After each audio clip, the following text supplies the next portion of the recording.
Hey guys, welcome back to Financial Markets. So I'm going to show you today how you could work out the beta of a stock. So in this case, what I've done is I've downloaded Tesla's information from April of last year to April of this year. So 1 year worth of data, daily open, close, highs and lows, and so on, and the S&P 500. So we see the beta between Tesla and the S&P. So you could do this. The reason why it's good to do this is so, online you might get like say a 3 year data, 3 year beta or 5 year beta or whatever. And in this case, you could tailor it to how you want. Like a 3 month, you can get 3 month beta, 6 month, year, whatever you want. And so this is why it's a good idea too. And if you're somebody who's looking to go into industry, by the way, you will need to know how to do stuff like this, because this is quite basic, but it's so crucial when you're doing work, and you will be doing this quite easily on a daily basis. So it's good practice anyway. But anyway, so Tesla, the first thing we could do is we just want adjusted close, so we delete everything else.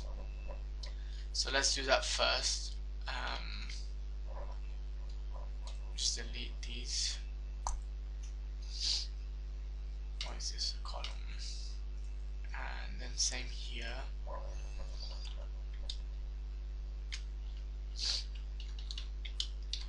Because obviously this is irrelevant, we just work with adjusted close. So you could work with just the close and not just the close if you want to. Just keep it consistent, and then that should be fine. Again, do the same thing with the volume. We don't need it.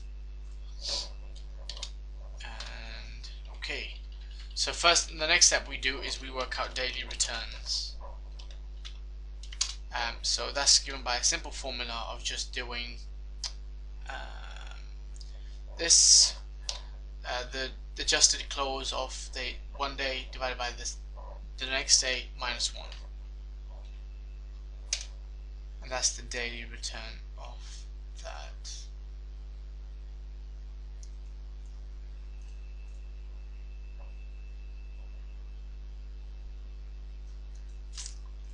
One second, let me just see.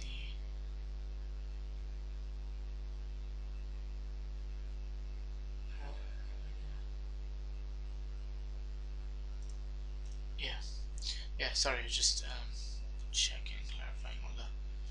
So a quick way to do this is I just go control to the bottom. So you just put like A here or something, go it to the top so you know where the close is.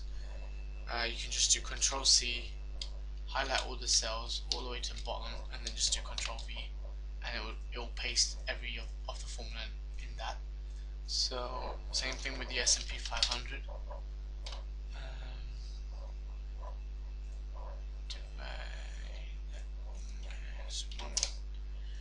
Cool.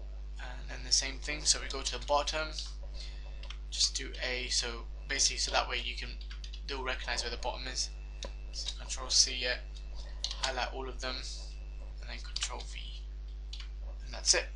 So that's worked out the returns for daily returns for the S&P 500 and daily returns of Tesla. And yeah, the last ones won't give you value because obviously we don't have the day after, which is perfectly fine. So let's just delete these. Perfect. Cool. Now to work out the beta, all you gotta do is equals the slope function, and all you gotta do is highlight the daily returns of say Tesla, and then comma, and then the daily returns of the S&P 500, and that should give you a beta, and that beta is 1.24922. So I hope this video was helpful for you. I hope you enjoyed it. Make sure please like, subscribe and comment, and I'll see you guys in the next one. Bye.